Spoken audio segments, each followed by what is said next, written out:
안녕하세요. 네. 네. 저랑 이제 단체급식 모의고사 문제풀이 할 거예요. 단체급식에 대해서는 제가 몇 번 말씀드린 적이 있는데 문제 수가 굉장히 많아요. 분량도 굉장히 많고 그러다 보니까는 여러분들이 저랑 푸는 거 말고도 사실은 문제를 좀 많이 접해보시는 게 좋기는 해요. 그래서 저도 할 수 있으면은 하면서 문제 유형이나 이런 거 좀 많이 설명을 드릴 테니까요. 여러분들이 잘 따라가 주셨으면 좋겠습니다. 1회부터 볼게요. 다음 중에서 단체급식의 특징으로 가장 옳지 않은 것은 이라고 했는데 제가 몇 번 말씀드렸는데 단체급식은 거의 첫 번째, 두 번째 문제가 거의 비슷하게 기출이 돼요. 뭐 단체급식의 유형이라든가 단체급식의 특징이라든가 아니면 단체급식의 트렌드라든가 사실 그렇잖아요. 첫 번째부터 막히면 자꾸 그 생각 나죠. 그래가지고 첫 번째 문제 보실 때 여러분들이 뭐 목적이라든가 이런 거 등등으로 해가지고 개요 부분에서 많이 알아두시면 좋을 것 같아요. 그래서 다음 중 단체급식의 특징으로 가장 옳지 않은 것은이라고 그랬거든요. 1번은 특정인을 대상으로 지속적으로 식사를 제공하게 된다. 이게 가장 큰 특징이죠. 특정인, 그 다음에 지속성 두 가지요. 두 번째, 대량 식중독의 위험이 있어서 위생관리가 특히 중요하다. 그렇죠. 식수가 이제 뭐 100명, 200명 이렇게 식사를 하다 보니까 똑같은 음식을 드시다 보니까는 식중독이 일어나게 되면 대량 식중독의 가능성이 높다는 거죠. 그러다 보니까는 위생관리가 특히 중요하고요. 세 번째는 규모가 크고 짧은 시간에 대량의 식사가 공급되는 집중 배식의 형태이다. 그렇지. 외식과는 다르게 식사 시간이라는 게 있어요. 그렇죠. 외식 같은 경우는 저희가 언제든지 가도 식사를 할 수가 있는데 단체급식은 보통은 이제 12시부터 1시 정도에 식사가 정해져 있는 경우인 거죠. 제가 목에 염증이 있어가지고 뭘 물고 있었더니 목소리가 좀 약간 이상한가요? 괜찮죠?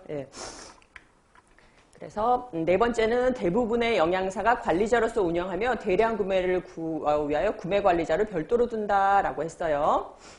대부분의 영양사가 관리자로서 운영하는 건 맞아요.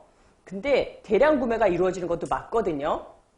근데 구매 관리자를 별도로 두는 경우는 그렇게 많지 않아요. 왜 그럴까요? 구매 관리자를 별도로 두기에는 비용이 많이 나가서 그래요. 그래서 대량 우리가 구매 관리자를 별도로 두는 경우는 뭐냐면 대량 위탁급식 업체라든가 아니면 규모 자체가 굉장히 클 때는 구매 관리자를 별도로 둘 수가 있지만 통상적으로 영양사가 구매까지 알아서 하는 경우가 더 많다는 거죠. 그래서 4번이 틀렸고요. 5번에는 작업관리, 인력 운영의 능률성을 높이기 위하여 체계적으로 이루어진다. 이것도 맞고요. 그래서 두 번째는 그래서 1번 정답 4번이고요. 두 번째는 단체급식을 급식 체계에 따라 분류하였을 때 전통적 급식 체계에 대한 설명으로 잘못된 것은 이라고 했는데 여기서는 문제가 한 번씩 계속 나왔었어요. 항상 급식 체계에서는. 급식 체계는 여러분들이 네 가지 꼭 알아두셔야 되는데 첫 번째는 전통적 급식 체계 1번. 가장 오래된 형태의 급식 체계이며 국내에서 가장 많이 볼 수 있는 형태이다. 맞습니다. 국내에서는 90% 이상이 전통적인 급식 체계를 이용하고 있고요. 두 번째, 배식 직전에 음식이 생산되므로 영양적 관능적으로 좋은 품질을 유지할 수 있다. 이것도 맞죠. 바로 우리 홀하고 주방이 같이 있기 때문에 음식을 만들어서 바로 제공을 할 수가 있어요. 세 번째는 집중 배식으로 인해서 생산성이 낮으므로 인력 관리가 힘들다. 이것도 맞죠. 집중 배식이 가장 정확하게 이루어져요. 이거는. 네 번째는 식단 작성 시 탄력성이 있어서 피급식자의 기호에 맞는 독창적인 음식을 만들 수 있다. 이것도 맞죠. 다섯 번째 보시면 저장 및 배달, 냉장, 냉동 비용이 많이 발생하여 초기 비용이 높은 편이다. 이거는 뭐에 대한 설명일까요? 저장 및 배달, 냉장, 냉동 비용이 발생한다. 여기서 저장 및 배달 비용이 많이 발생을 하는 거는 중앙공급식이고요. 냉장, 냉동 비용이 특히 많이 발생을 하는 거는 조리 저장식이죠. 그리고 그러면 여러분들 다 아실 테지만 제가 간단한 특징 하나씩만 해드릴게요. 네 가지죠. 급식 체계에 따라서 우리가 네 가지로 구분할 수가 있었는데 가장 많고 우리나라에 가장 많은 거 전통식이 있었고요. 중간에 중앙공급이 있었고 그 다음에 조리 저장식이 있었고요. 그 다음에 조합식 편의식이 있었어요.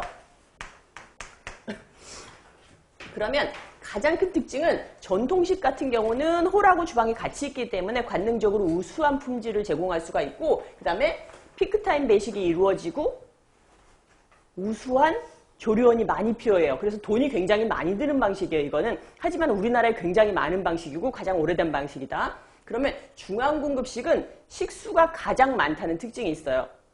왜냐하면 한 10,000식 정도가 이루어지기도 하고 100,000식 정도가 한꺼번에 이루어지기도 해요. 똑같은 음식을 10만 끼를 만든 다음에 10,000끼, 20,000끼 이렇게 배달하는 방식이거든요. 센트럴 키친에서 만드는 방식인 거죠. 그리고 조리전자식 같은 경우는 음식을 만들었다가 한꺼번에 꽁꽁 냉동을 해놨다가 먹기 직전에 얼려서 녹여서 먹는 방식이거든요. 그래서 요거는 가장 큰 키워드가 뭐냐면은 비용이 많이 든다는 거예요. 무슨 비용? 초기 비용이 많이 든다. 왜냐하면 냉동, 냉장 시설 이런 걸 많이 갖춰놔야 되기 때문에 비용이 많이 든다는 거죠. 그다음에 조합식 같은 경우는 워낙 특징이 있기 때문에 이거 여러분들이 조합식 어려우면 편의식이라고 제가 외우라고 그랬어요. 이거 편의점 생각하시면 돼요. 편의점처럼 다 만들어진 음식을 가져다가 조합만 해서 주는 거예요. 카레라이스 덮밥 사다가 우리가 끓여서 만들어주고 그런 방식이 조합식이었었죠. 그래서 2번의 정답 5번이고요. 3번에는 직영으로 운영 중인 위탁의료기관이 위탁 운영을 하고자 할 경우에는 아래 보기 중에서 가장 먼저 실시해야 되는 절차는 이라고 있는데 우리가 직영으로 운영을 하고 있어요. 근데 위탁급식 업체한테 위탁급식을 주고자 한다면 어떤 체계에 의해서 우리가 위탁급식을 맡길 것인가 라는 거거든요. 그냥 내가 지금 직접 직영으로 운영을 해요. 근데 업체 불러다 그냥 니네가 운영하세요 이러진 않거든요. 업체를 선정을 해야 되는 거예요. 특히 우리나라에서는 대기업들이 많이 하고 계시잖아요. 그러다 보니까는 여러분들이 보시면 여기서 1번, 2번, 3번, 4번, 5번 나왔는데 보시면은 5번에 위탁 검토 및 업체 선정 기준을 작성한다. 이것이 1번이에요. 여러분들이 지금 식당을 직영으로 운영하세요. 그러면은 업체를 어떻게 선정할 것인가 라는 기준을 선정하는 단계인 거예요. 이거는. 과연 우리는 이번에 업체를 선정할 거야. 근데 싸게 해주는 우리를 가장 싸게 해주는 업체를 선정할 거야? 또는 아니면은 와서 제안 설명회를 가장 잘해주는 업체를 선정할 거야? 이런 기준을 선정하는 단계가 5번인 거예요. 그래서 이게 첫 번째고 두 번째로 오는 단계가 뭐냐면은 3번이에요. 위탁 입찰 공고를 내고 위탁 의뢰를 해요. 그래서 공고를 내는 거죠. 신문 같은 데다가 우리 식당을 위탁 운영해줄 업체를 찾습니다. 라는 공고를 내게 되는 거고요. 세 번째 오는 단계가 1번이죠. 그러면은 이 업체들이 제안서를 내요. 그러면 이 제안서를 검토를 해보고요. 그리고 네 번째로 오는 단계가 2번이에요. 위탁 계약서 검토 및 체결. 그렇죠. 위탁 계약을 하게 되는 거예요, 이게. 그리고 마지막으로 오는 단계가 4번이죠. 주방시설 인수인계 해주는 거예요. 지금 직영으로 운영하던 거를 여기 인수인계를 해주는 거죠. 위탁업체한테. 그래서 가장 먼저 실시해야 되는 거는 5번이죠. 요렇게 나오면 쉬운데 문제가 요즘은 요렇게 가장 먼저라고도 안 나오고 다음 보기 중에서 뭐 두 번째는 세 번째는 이렇게 물어보면 좀 헷갈리기도 하세요. 그러니까 여러분들이 요거는 순서는 잘 알아두셔야 될 거예요. 요것뿐만 아니라 뭐 구매 단계라든가 아니면은 메뉴 단계라든가 메뉴 같은 경우는 여러분들이 순서가 조금 약간 애매했었잖아요. 그 메뉴 순서만도 여러분들 알아두셔야 되고 특히나 구매 같은 경우는 서식이 많았거든요. 구매 서식 중에서 뭐 세 번째로 오는 서식은 뭐 이런 식으로 물어볼 수도 있으니까 서식 같은 거 외우실 때는 여러분들이 순서로 알아두셔야 돼요. 그리고 네 번째는 단체 급식에서 평가할 때 그 대상과 급식 평가 지표를 바르게 연결하지 못한 것은 이라고 했는데 대상하고 급식 평가 지표. 급식 평가 지표 하면 좀 어려운데 이 급식이 잘 이루어지는가를 보려면 뭘 보면 되느냐라는 거예요. 쉽게 얘기하자면 여기 뭐 선수들이 아니라 학생들이 있는데 이 중에서 수학 성적이 가장 좋은 거를 알려면 어떻게 해야 되느냐. 지난번 시험 점수를 보면 된다. 뭐 이런 식으로. 그러니까 우리가 급식이 잘 이루어져 있는지를 뭘 보고 평가하느냐라는 건데 1번에 메뉴 보려면은 메뉴가 잘 이루어져 있는지 보려면 잔반 조사를 한다거나 관능 평가를 한다거나 만족도 조사를 한다거나 영양가 분석을 해보면 그 메뉴가 잘 나왔는지 알 수가 있어요. 1번 맞죠? 이번에 서비스는 과연 이 서비스를 받은 고객이 만족을 했느냐 아니면 서비스 품질 평가를 한다거나 이래도 알 수가 있어요. 2번도 맞고요. 3번의 구성원, 그쵸? 우리 조리사나 조리원들은 직무 만족도나 조직 몰입도나 사기가 높은가 이런 걸 보면 알 수가 있고요. 네 번째 재무는 정보 시스템이나 식수 평가를 보면 알 수가 있다? 아니에요. 재무라는 거는 우리 자산 규모나 이런 거거든요. 그래서 정보 시스템은 우리가 운영이 잘 돼 있는가를 볼 때 정보 시스템을 봐요. 이 IT 쪽이죠. 그 다음에 식수 평가는 뭘 알 수 있냐면 메뉴를 평가할 때 우리가 식수를 보게 돼요. 그렇죠. 그래서 그러면 재무에 대해서는 급식평가 지표를 뭘로 들 수가 있냐면은 우리가 재무 성과라든가 손익관리라든가 이런 걸 보게 되면 재무 성과를 알 수가 있죠. 그래서 4번이 틀린 답이에요. 그리고 5번에는 운영체계는 구매관리라든가 위생점검표라든가 작업관리표를 보면 알 수가 있습니다. 정답은 4번이고요. 그 다음에 5번에는 영양사의 급식관리 업무가 바르게 연결된 것은 이라고 했는데 여러분들 처음에 저랑 단체 급식관리 시작할 때 제가 영양사회 업무하면서 거의 한 장 말씀드렸었어요. 근데 그거 지금 당장 외우실 필요는 없는데 저랑 수업하는 게 전부 다 이제 영양사회 업무다라고 말씀드린 적이 있었는데 단체 급식은 조금 특이하게 문제가 나오는 게 전체적으로 이렇게 큰 숲을 보는 문제도 나오기도 하지만 영양사 업무가 카테고리별로 나눠져 있거든요. 예를 들자면 메뉴 관리가 따로 있고 원가 관리 문제가 따로 있고, 그죠? 재무 관리, 회계 관리가 따로 있고, 위생 관리 따로 있고, 시설 관리 따로 있고, 다 따로 있어요. 관리가 수도 없잖아요. 요즘에 와가지고 전산 관리 이런 것도 있고, 그 다음에 인사 관리도 있고. 그러다 보니까 거기 하나하나 다 따로 여러분들이 알아두시는 게 좋아요. 나중에 예를 들자면 다음 중에서 영양사의 메뉴 관리 업무가 아닌 것은 아니면은 다음 중에서 영양사 업무 중에서 그 성격이 하나는 다른 하나는 이러면서 위생 관리 다 나오고 하나는 구매 관리 뭐 이렇게 나오는 경우가 있거든요. 그리고 다음 중에서 영양사의 구매관리 업무가 아닌 것은 이렇게도 나오기도 하니까 여러분들이 영양사 업무는 그 카테고리별로 다 알아두셔야 돼요. 그래서 이 5번이 그거에 대한 문제인데 급식관리 업무 연결된 거예요. 1번의 영양관리는 급식 생산성 증대나 작업의 효율화. 맞는 것 같나요? 급식 생산성은 작업관리예요. 영양사 업무 중에서 작업관리. 그 다음에 작업 효율화도 작업관리예요. 영양관리가 아니라. 2번째 구매관리, 2번째 구매관리. 이거는 영양계획, 메뉴개발, 메뉴평가. 그냥 봐도 아시겠죠? 구매관리가 아니라 영양관리예요. 3번째 작업관리, 사무관리, 급식 업무, 전산화. 이건 급식정보관리예요. 급식정보관리. 이게 IT 관련된 거죠. 급식정보관리. 그 다음에 4번의 위생관리는 해썹이라든가 조리원 위생관리라든가 식재료 위생관리. 요게 맞네요. 4번이 정답이고요. 5번의 원가관리 보시면 시설, 설계, 그 다음에 기기 및 집기관리. 이거는 원가관리가 아니라 시설관리 또는 설비관리라고 해주셔야 돼요. 그래서 정답 4번이고요. 요거 어떤 문제인지 아시겠죠? 예, 관리의 카테고리별로 영양사의 업무 나누는 문제예요. 6번째는 한국인 영양소 섭취 기준 중에서 건강한 사람이 필요로 하는 하루 필요량의 중앙값으로서 과학적인 근거가 충분한 경우에 설정되는 값은 있는데 요거는 평균 필요량이죠. 단체 급식은 이런 단답형 문제가 한두 문제 정도는 나와요. 예, 이렇게 가끔 가다가. 근데 안 나오는 경우도 있어요. 문제수가 요즘 좀 계속 줄어들고 있잖아요. 그러다 보니까 단답형 문제들이 없어지고 점점 풀기 어려운 문제들이 좀 늘어나고 있거든요. 그다음에 7번째는 다음 중에서 입고시 필요한 서류로 조합된 것은 이라고 했는데 입고할 때, 구매할 때가 굉장히 구매 절차가 복잡했거든요. 여러분들이 구매 요구서 쓰는 것부터 시작해가지고 마지막에 회계전표 쓰는 것까지 서류도 굉장히 많았었는데 여기서 입고할 때, 그러니까 구매업자가 물건, 식재료를 갖고 들어올 때 어떠한 서류를 가져오느냐라는 거거든요. 보시면 입고할 때 필요한 서류는 1번 발주서 회계전표, 2번 물품구매 명세서 발주서, 3번에 납품서 입고전표, 4번에 발주서 납품서, 5번째 입고전표 회계전표. 뭔가요?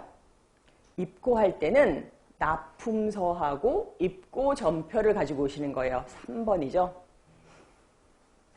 여러분들이 검수할 때 서류가 뭔가요? 검수할 때 뭘 갖고 하나요?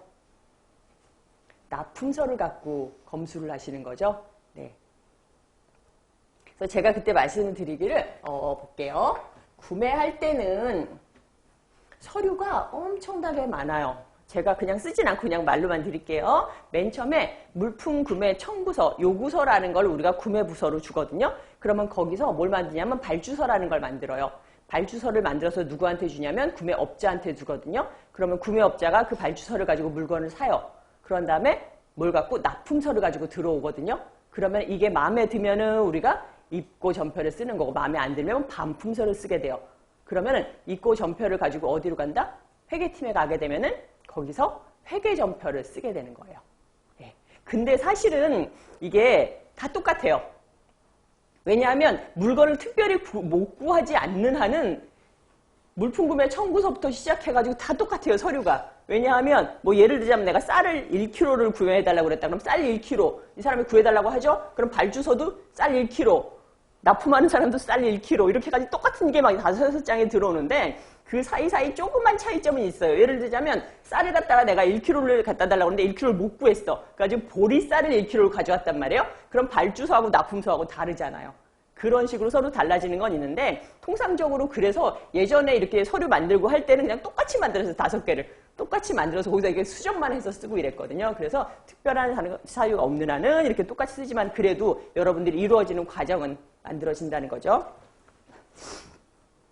요즘은 여러분들이 더 헷갈리시는 게요. 이게 다 전산화 처리가 돼가지고 예, 다 그냥 저절로 출력이 돼요. 예전에는 영양사가 일일이 수정을 하고 이랬었는데 다 전산화돼서 이렇게 출력이 되다 보니까 이게 어떤 거다라는 건 여러분들이 그냥 아시는데 일일이 여러분들이 작업할 필요는 없기 때문에 이게 좀 더 헷갈리시죠. 그래서 여러분들은 확실히 한 번만 아시면 나중에 실제로 영양사 되셔가지고 하시면은 작업하기는 되게 편해요.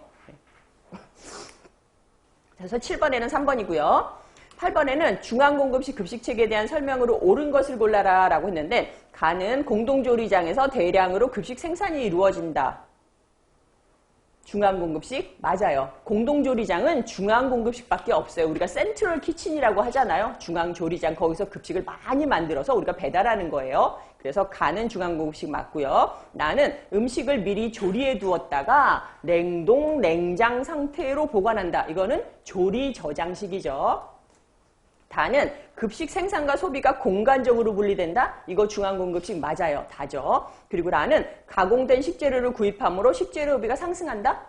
우리 아까 가공된 식재료 편의점에서 사는 것 같은 그런 거, 예, 뭐 곰에 무슨 예 이런 햄버거 샌드위치 뭐 이런 거 우리가 데우기만 하는 거 그 편의식 조합식이라고 그랬어요. 그래서 여기서 중앙공급식은 가 다 들어있는 2번이죠.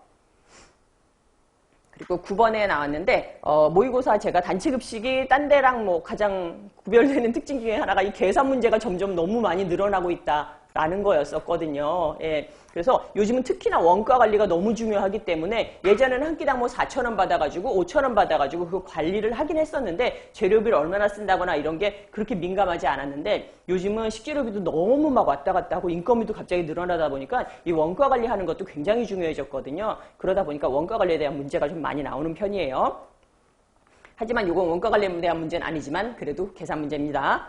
다음 조건에서 식당의 면적은 어느 정도가 적당한가라고 했는데 식당의 면적이 플러스 10%가 되는 시점은 500식이었었어요. 최고 식수가 500식일 때. 근데 여기서는 반드시 회전율을 염두에 두라고 그랬었거든요. 여기서 예상 고객수는 800명이지만 좌석 회전율이 2회전 한다는 거는 최고 몇 명이 먹는다? 400명이 2번 먹는다는 뜻이거든요. 그렇죠? 그럼 최고 식수 400명으로 봤을 때 식당 면적은 얼마다? 400제곱미터다. 이렇게 보시면 돼요. 만약에 이 사람들이 2회전을 안 하고 1회전을 한다 그러면 식당 면적은 얼마다?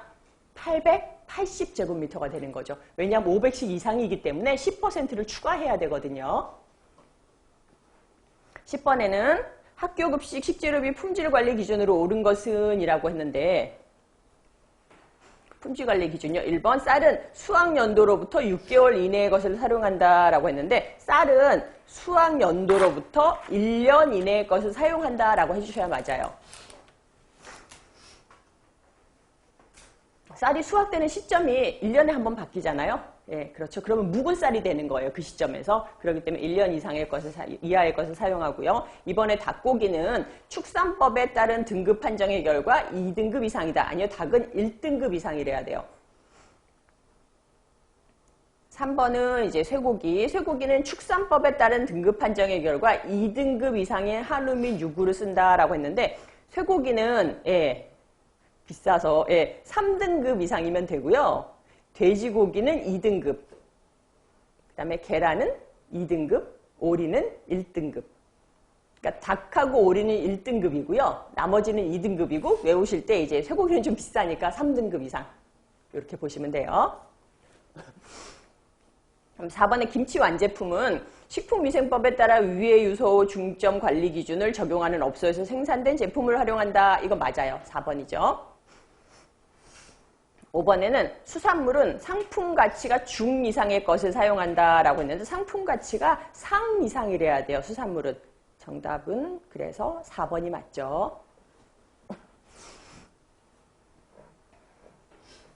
11번. 저는 영양사 돼가지고 처음으로 놀랐던 게 수산물 가격이 너무 싸다는 거였었어요. 솔직히 뭐 양파나 뭐 대파라든가 이런 거 들어오는 거는 우리 파는 가격보다 엄청나게 싸긴 해요. 솔직히 저는 대파 같은 거 한 단에 뭐 1,000원 주고 샀는데 실제로 납품 가격은 뭐 400원 뭐 이렇거든요. 굉장히 싼 건 맞는데 이렇게 수산물은 저는 이렇게 일반적으로 구매하는 것보다 정말 말도 안 되게 싸더라고요. 꽁치 같은 거 내가 뭐 시장에서 1,000원 주고 살 때 요즘 100원 주고 받고 이랬거든요. 그러니까 그거는 대량으로 이렇게 구매를 하다 보니까 수산물은 엄청나게 싸지는 결과가 있는 것 같아요. 그래서 영양사 하다 보면 나중에 장 보러 가지고 막 쓴다니까요. 이렇게 했었으면 실제로 한 10,000원 나와야 되는데 한 10만 원 나오고 이래요. 가서 장 보다 보면은. 그 다음에 11번 한번 볼게요. 경영관리 조직의 계층 구조에 관한 설명으로 바르게 된 것은 이라고 했는데 계층 구조라는 거는 경영관리 조직은 이렇게 있어요. 우리가 보통 피라미드 모형이라고 하잖아요. 그쵸? 가장 아래측에 하급 관리자가 가장 많고요. 그 다음에 중급 관리자가 중간되고 위에 상위 관리자, 사장이나 이제 이사진 이런 사람들은 이제 조금밖에 없어요. 근데 요게 우리가 TQM에 가게 하면 역피라미드 모형이라고 하죠. 발랑 뒤집히잖아요. 이렇게 역피라미드 뒤집혔다. 그건 뭐냐면 이제 가장 많은 이쪽 사람들이 가장 중요하다. 이 사람이 예전에는 이게 사장이 최고였는데 그게 아니라 사장이 가장 아래쪽에 있겠다. 이런 개념이거든요. 근데 요런 구조를 지금 설명을 하는 거예요. 1번 최고 경영층은 부장, 과장, 소장. 딱 봐도 아니죠. 최고 경영층은 부장, 과장, 소장 아니에요. 각 부문의 관리 기능을 담당한다. 이거는 중간관리층이에요. 중간관리자죠. 최고 경영층이 아니라. 그 다음에 2번에 수탁관리층. 이사회나 이사회 경영 방침을 구체화한다라고 했는데 이것도 중간관리층이라고 보셔야 돼요. 경영 방침을 구체화하는 거기 때문에. 예를 들자면 위에서 윗사람들이 경영 방침이 올해는 그냥 뭐 사람 관리고 뭐고 하나도 없어. 무조건 돈 많이 벌어. 그럼 이 중간 관리자가 돈을 과연 어떻게 많이 벌 것인가 생각하잖아요. 예, 그 얘기예요. 예. 그 다음에 3번째 하위 관리층. 조장, 반장, 계장, 실제로 업무를 집행하고 현장을 관리한다. 요게 맞아요. 3번. 영양사는 어디 들어가요? 영양사는 하위 관리에 들어가요. 지금 현장을 관리하고 있기 때문에. 4번에 그다음에 전반 관리층. 이거는 사장, 부사장, 전무. 아니죠. 이 사람들은 주주의 신탁을 받아서 이익을 대표한다. 주주의 신탁을 받아서 이익을 대표하는 거는 이것이 수탁 관리층이에요. 그다음에 5번째 중간 관리층, 사내이사, 사회이사. 경영의 기본 방침 결정과 감독을 한다. 이것도 수탁 관리층에 대한 설명이고요.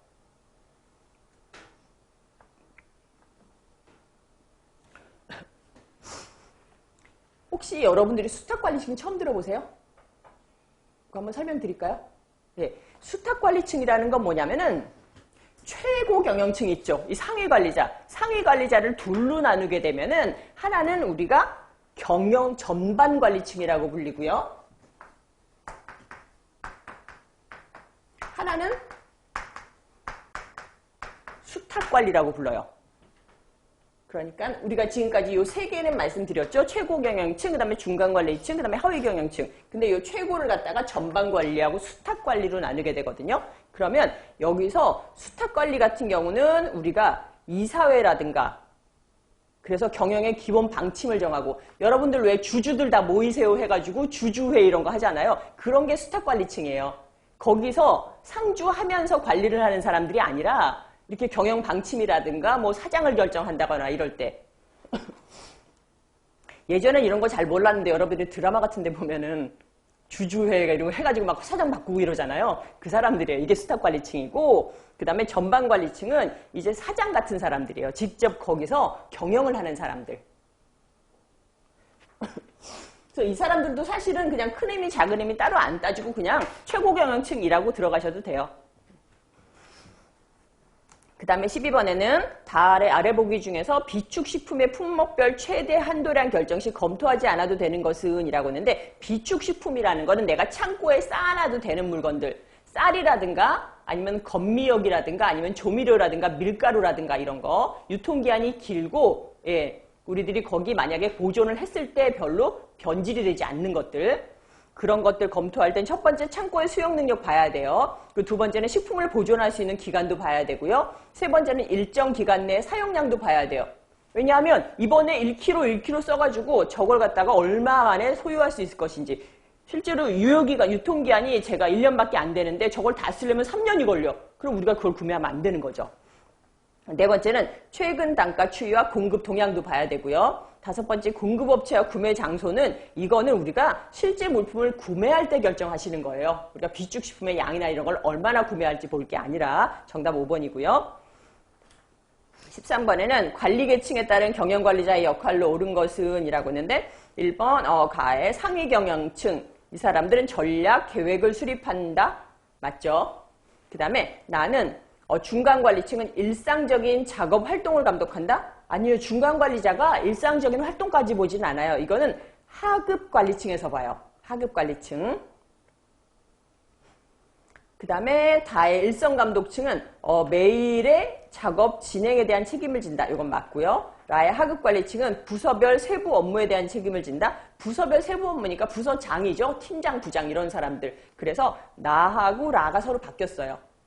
그래서 맞는 거는 다 들어있는 2번이죠. 2번 정답. 14번에는 어느 급식소에서 예상 식수를 1200명으로 예상하고 있는데 좌석회전율을 3회전일 경우와 2회전일 경우에는 각각 이상적인 식당의 면적은 얼마인가 라고 했는데 요거는 회전에 따라서 달라져요. 그죠? 내가 1200명이 먹는데 3회전을 한다는 뜻은 뭐냐면 한 번에 먹는 식수가 400명이란 뜻이고 1200명인데 2회전을 한다는 건 한 번에 먹는 식수가 600명이란 뜻이거든요. 그러면은 400명일 때는 한 사람이 필요한 1제곱미터 곱해주시면 400제곱미터가 필요한 것이고 600명일 때는 600제곱미터가 필요한데 500명 이상이기 때문에 10% 추가로 해서 660제곱미터라고 해주셔야 맞아요. 정답 1번이죠. 요러고 이제 구할 줄 아시겠죠? 식당 면적은 그냥 저랑 요 시간에 끝내요. 예, 요렇게 구하시는 거예요. 그다음에 15번에는 직책과 기능에 따라서 각자의 수행 업무를 명시해 놓은 것은 이라고 했는데 요것도 여러분들 조금 헷갈리실 거예요. 많이 안 만들어 보셔가지고. 근데 실제로 영양사들한테 이거 물어봐도 잘 몰라요. 왜냐하면 한 번 만들어 놓고 거의 수정을 안 해요. 예, 그럼 여러분들이 들어가시면 예, 일생에 한 번이란 말은 좀 심하지만 식당의 구조가 크게 변한다거나 아니면 조리사가 확 바뀐다거나 그러지 않으면 거의 한 번 만들어 놓고 계속 쓰는 거거든요. 그래서 볼게요. 직책과 기능에 따라서 각자의 수행 업무를 명시해 놓은 것은 이라고 했는데 예를 들자면 영양사 누구는 무슨 일을 하고 조리사 누구는 무슨 일을 하고 참모 A는 무슨 일을 하고 라는 거를 명시해 놓은 걸 찾으라는 얘기거든요. 1번에 공정분석표라는 건 뭐냐면 하나의 공정에 대한 우리가 기술이에요. 예를 들자면 쉽게 설명드릴게요. 하나의 공정. 실제로 근데 단체급식에 적용하기엔 약간 무리가 있지만 제가 그냥 억지로 한번 맞춰볼게요. 국 끓이기라는 공정이 있어요.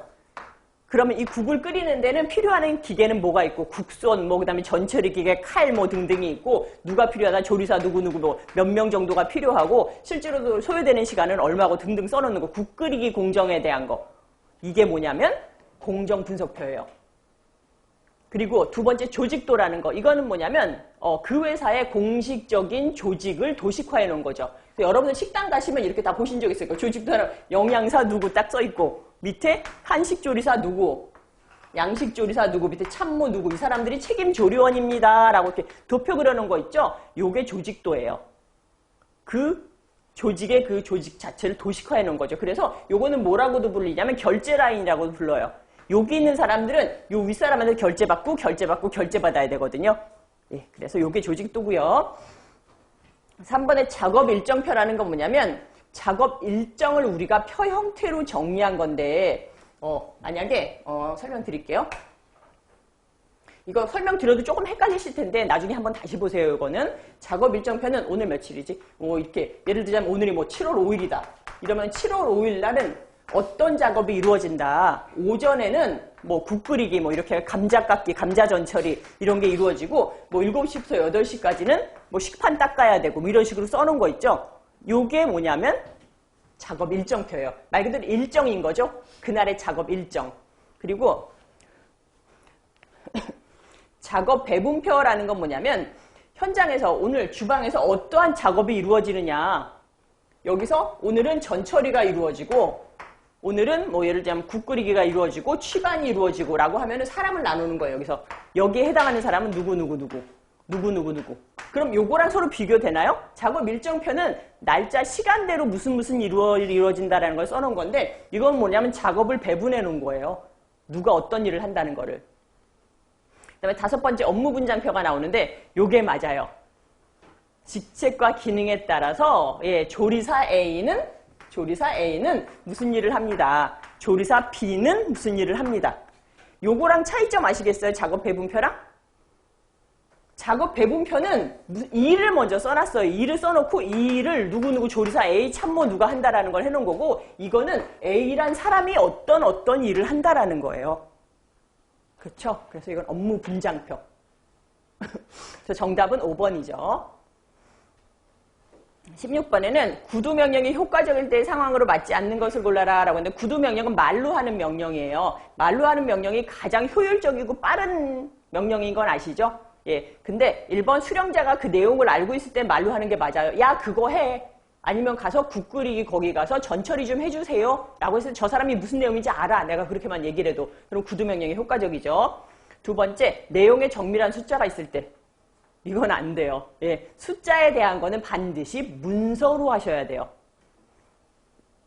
그리고 3번째, 긴급을 요할 때 구두명령 맞고요. 4번째, 문서명령을 재강조할 때 맞아요. 숫자가 있더라도 내가 먼저 문서로 한번 준 거면 구두로 하셔도 돼요. 5번째는 지극히 간단한 지시나 조언도 구두명령이 맞고요. 저 아닌 거는 2번이죠. 17번에는 다음 중에서 조리저장식 급식체계와 관련된 용어들로만 묶인 것은 이라고 했는데 용어는 이제 급식체계에서 용어가 좀 자주 나오다 보니까 하나로 묶어놓은 건데 1번 쿡칠이나 급속냉각기 이게 조리저장식이 맞아요. 1번이죠. 그다음에 2번에 공동조리장 대량급식 공동조리장 하면 중앙공급식이에요. 그리고 3번에 집중배식 분산조리 이거는 전통식 방법이고요. 4번째 가공식자재나 완전조리식품 이거는 조합식이죠. 5번째 재가열기기. 재가열기기는 우리가 중앙공급식이나 조리저장식이라고 보셔야 되는 거죠. 그 다음에 운송시설 이것도 중앙공급식이죠. 네, 그래서 정답은 1번이에요. 18번에는 식품구매 명세서에 대한 설명으로 옳지 않은 것은 이라고 했는데 물품구매 명세서, 식품구매 명세서 1번 피급식자의 기호도 만족을 위해서 최신 상품명 위주로 기입한다? 아니에요. 예, 이게 안 되는 방법이었거든요. 왜냐하면 시장에서 많이 통용되는 상표를 기재해야지 너무 이렇게 최신 상표를 하게 되면 물건을 너무 비싸게 구입하거나 아니면 구하지 못할 경우도 있어요. 그렇죠? 그래서 1번이 틀렸고 2번이 제품명, 단위 중량이나 포장 단위당 개수 등을 기록한다. 3번에 구입 품목의 규격, 품질 검사에 관한 사항이나 기타 필요사항을 기술한 문서이다. 맞고요. 4번에는 세부를 작성하여 구매부서, 납품업자, 검수부서에서 이용한다. 검수부서에 동그라미 할게요. 그 다음에 5번째는 정확 간단하고 융통성이 있어야 납품업자가 쉽게 알 수 있다. 맞죠? 정답인 것은 1번이에요. 그 다음에 19번에는 최근 물류센터를 통한 식재료 유통이 활성화되면서 더욱 증가되는 구매법으로서 급식 생산에 필요한 물품을 필요할 때 즉시 구매하는 방법은 무엇인가 라고 했는데 이거 당용 구매예요. 그죠? 당용. 그때 딱 닥치면 다 구하는 당용 구매법인데 이거는 JIT 구매라고도 해요. Just in time. 딱 필요할 때 그때 구매한다. 이거는 왜 해요? 우리가 저장 공간 절약하는 방법이기도 하고요. 그 다음에 유통기한이나 이런 게 지나가지고 우리가 변폐되거나 이런 걸 막아주기도 해요. 그때그때 필요한 바로바로 갖다 쓰는 거니까. 요즘 젊은 사람들 보면은 안 재워놓잖아요. 그때 필요할 때마다 딱 쓰잖아요. 우리 때는 막 필요한 거 있으면 라면도 막 한 박스 사다가 재놓고 이랬는데 요즘은 그냥 한두 개 본인이 필요한 것만 딱 사다 먹고 쟁여놓지 않잖아요. 예, 그게 우리가 낭비도 최소화할 수 있고 공간도 절약할 수 있기 때문에 그래요. 예. 근데 단체급식에선 이게 활용이 안 됐던 이유가 워낙에 유통구조가 복잡하고 당장 오늘 필요한데 구할 데가 없어. 삼계탕 오늘 줘야 되는데 닭을 구할 데가 없어 갑자기. 이럴 수가 있어서 그랬는데 요즘은 유통구조 자체가 워낙에 좋아졌고 필요한 거 그때그때. 요즘은 막 소셜커머스 이런 것도 오늘 오전에 시키면 오후에 갖다 주잖아요. 예, 그러다 보니까 워낙 유통구조가 잘 됐기 때문에 요즘은 이 JIT 구매라는 걸 많이 활용해요. 특히나 이거 많이 활용하는 데가 어디다? 위생 같은 데 취약하고 이런데 학교에서 많이 해요. 예. 그래서 학교 같은 데는 이렇게 자기네들이 이렇게 보여줘요. 증거로. 이렇게 식사 나가기 전에는 창고가 이랬는데 식사 나간 데면 하나도 없습니다. 이렇게. 물건 우리는 그냥 다 버리거나 이렇게 해요. 신선한 것만 바로바로 사다 사용합니다.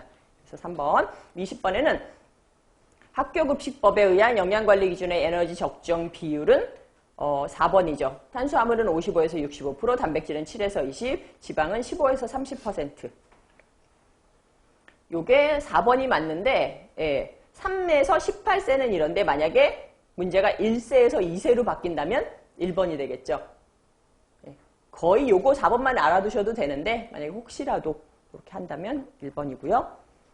그 다음에 21번 볼게요. 이건 우리가 손익분기점 문제인데 손익분기점 문제도 요즘 우리가 재고자산 평가와 더불어가지고 굉장히 많이 출시되는 문제라고 했는데 제가 손익분기점 문제는 여러분들이 억지로 공식 외우지 마시고 그냥 이해하셔서 푸셔라 라고 말씀을 드렸거든요. 손익분기점은 왜냐하면 여러분들이 영양사다 아니면 내가 집에서 가계부를 쓴다라고 하셔도 쉽게 이해할 수 있는 문제거든요. 무슨 말이냐면 내가 한 끼에 얼마를 주고 파는데 요 한 끼 얼마 주고 파는 거는 반드시 써야 되는 비용이 있고 쓰지 않아도 되는 비용이 있어요.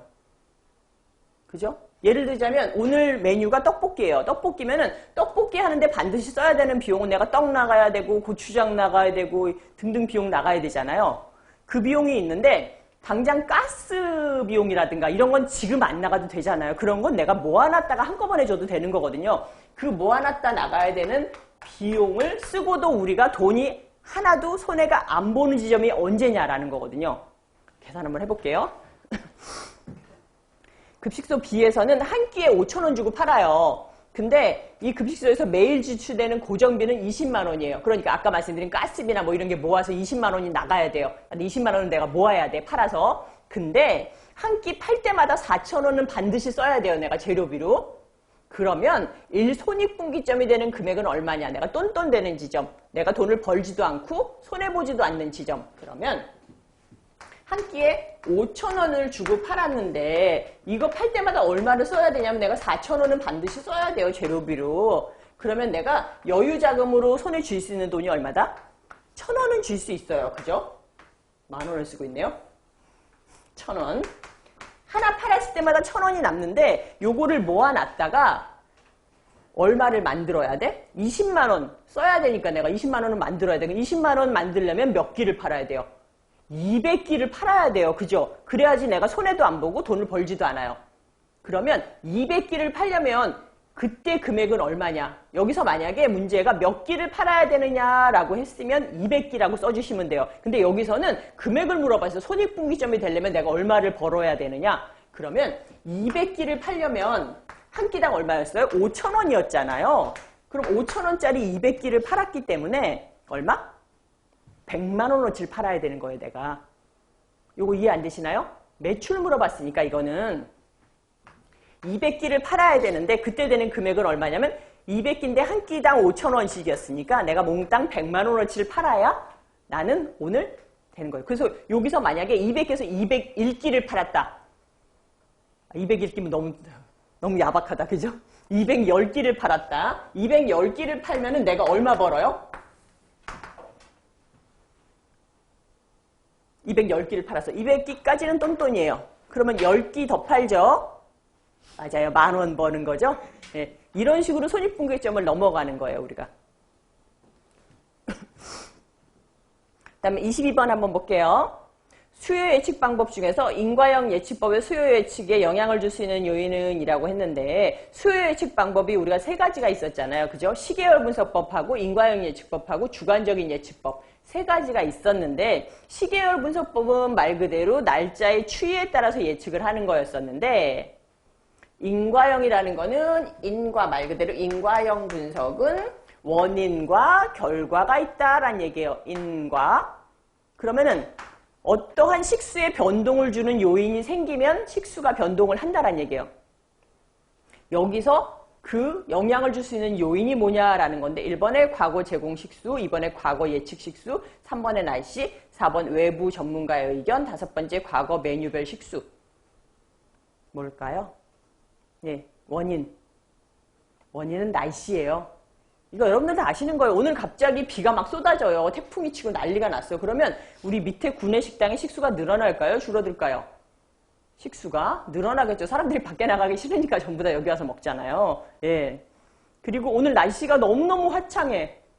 밖에 여의도에 꽃바람이 불고 막 이래.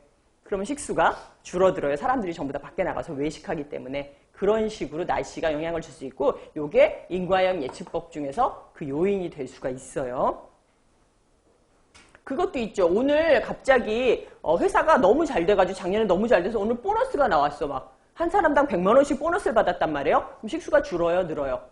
줄어요. 다 밖에 나가요. 밥 먹으러. 그런 식이죠. 그러면 1번의 과거 제공 식수나 과거 예측 식수 이거는 인과형 예측법이 아니라 시계열 분석법의 근거가 되는 거예요. 그 다음에 외부 전문가의 의견은 그러니까 주관적 예측법의 근거가 되는 거고요. 과거 메뉴별 식수도 우리가 시계열 분석법의 수치가 될 수가 있죠. 그래서 정답은 3번입니다. 23번에는 배수관의 형태 중에서 찌꺼기가 많은 오물을 취급할 때 특히 지방이 하수구로 들어가는 것을 방지하기 위한 가장 좋은 배수관의 형태는 이라고 했는데 지방이잖아요. 이거는 그리스 트랩이에요. 1번. 24번에는 다음은 직무기술서에 명시되어야 할 항목들이 모두 조합된 것은 이라고 했는데 직무기술서하고 항상 따라다니는 친구 하나 있었잖아요. 그죠? 우리가 직무분석의 결과 두 가지 서류를 만들 수가 있는데 하나는 직무기술서고 하나는 직무명세서다라고 했어요. 직무 말 그대로 그 맡은 일에서 어떤 일을 하는 자리인가라는 거예요. 영양사 A다 라고 하면은 영양사 A가 해야 될 일은 뭐 메뉴 짜고 원가 관리하고 그 다음에 무슨 구매 관리하고 그 다음에 이 사람이 맡은 설비는 뭐 반찬통도 있고 그 다음에 밭도 있고 식기도 있고 이 사람이 다 맡는 거 쭉 기술하는 게 뭐다? 직무기술서다. 이 사람의 업무에 대해서만 쓰는 게 기술서예요. 근데 직무명세서는 뭐냐면 이 사람의 인적사항, 육체적인 요건을 쓴 것이 명세서다. 직무명세서 키워드가 뭐냐면 인적 요인, 육체적인 요건이에요.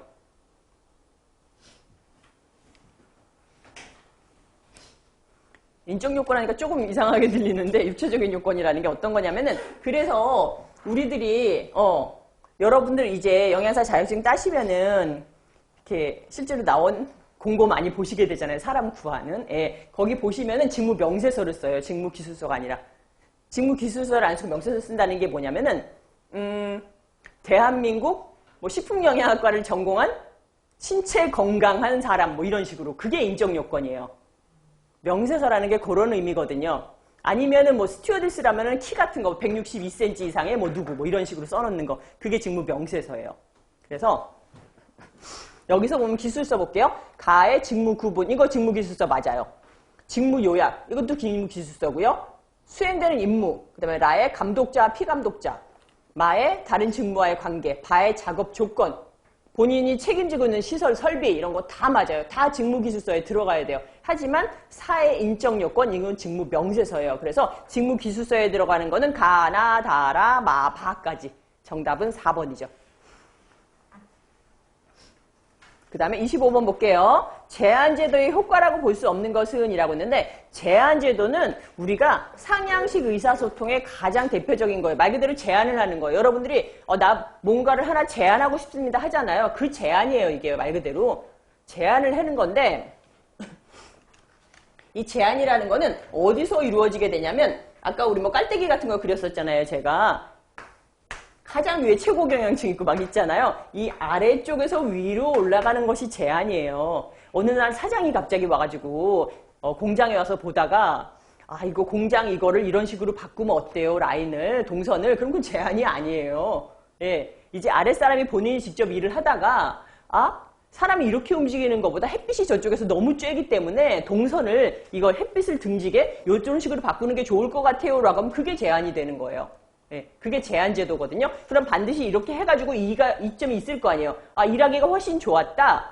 그러면은 너 잘했네가 아니라 이 사람한테는 반드시 금전적인 이익이나 이런 걸 줘야 돼요. 그래야지 사람들이 점점 더 좋은 제한이 올라오는 거거든요. 이게 강화 이론인 거죠. 예. 그래서 이 제한제도의 효과라고 볼 수 없는 것은 1번 의사소통이 촉진돼요. 그렇죠. 사람들이 서로 이제 좋은 방법이나 이런 거 찾겠죠. 두 번째 창의력도 개발돼요. 맞고요. 세 번째 조직에 대한 일체감과 신뢰감이 생겨요. 세상에 내가 이렇게 의견을 내서 우리 회사가 이렇게 잘 돌아간다. 우리 회사, 내 회사.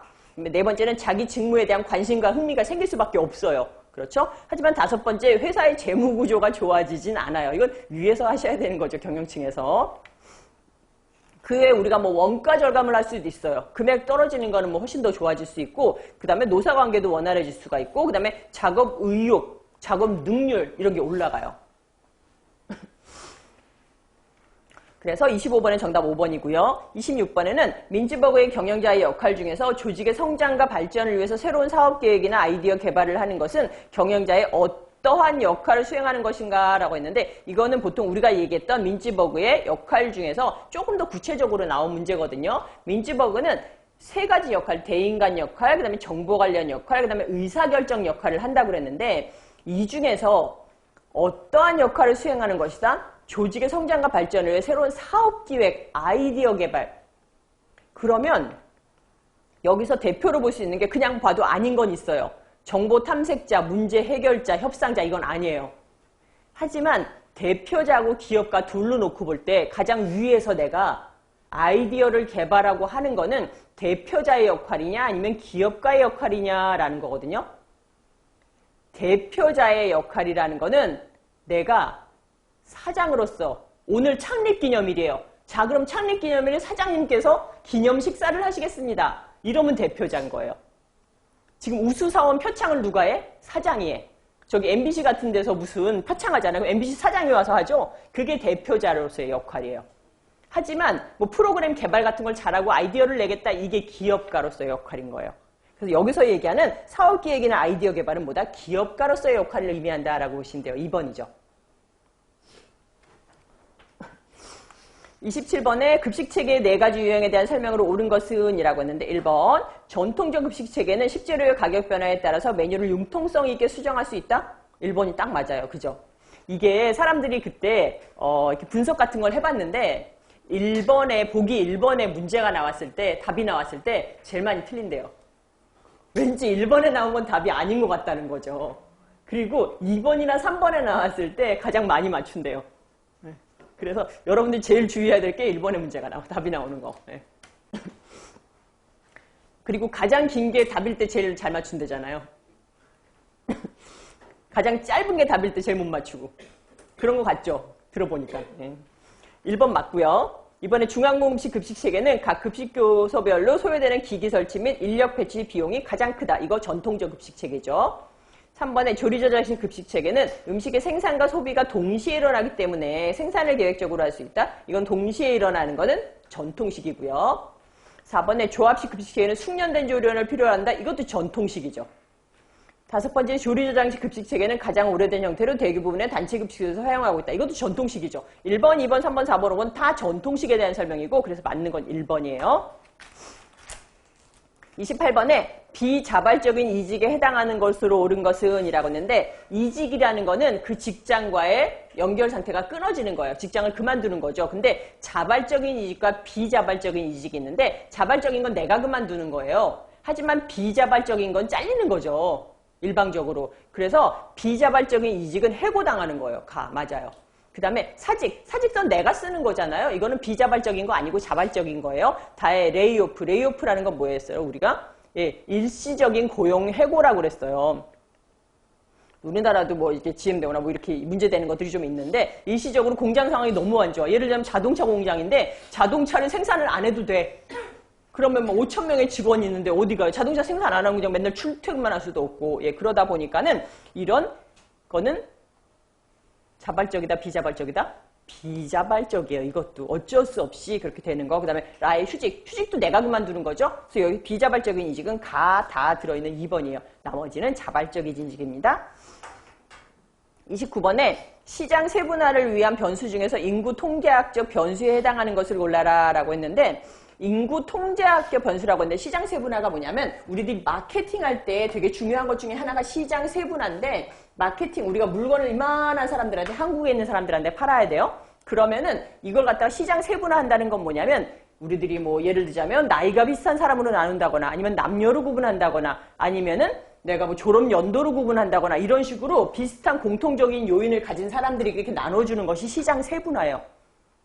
그렇죠? 이 세분화를 하는 조건 중에서 인구 통계학적 변수라는 거예요.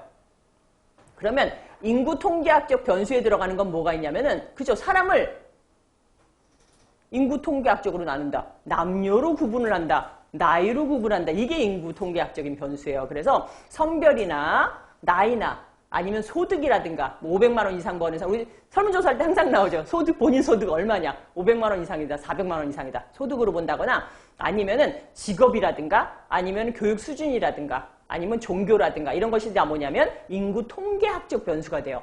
그래서 정답은 3번이죠. 이 변수 외에 뭐가 있냐면은 지리적인 변수라는 게 있어요.